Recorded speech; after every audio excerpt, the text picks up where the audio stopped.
How to change the font style in Android. Hi everyone, this is Kate and welcome back to another video, and on today's video we will learn how we can change font style in Android. So without further delay, let's get started with this video. First of all, you have to launch the settings in your mobile device. Now on the settings, in the search bar, simply type in font. Once you search for it, you will see various options for font. If you want to change the font size, tap on font size, and here, with the help of this slider, you can change the font size. If you go back, you can change the font family, and if you want to make your text bold, you can also do that.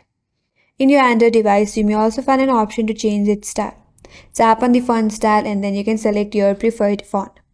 So in this way, you can change the font style in Android, and that's all for today's video. Hope this video was helpful, and if you're new to our channel, consider subscribing. Thank you for watching and stay tuned for more videos.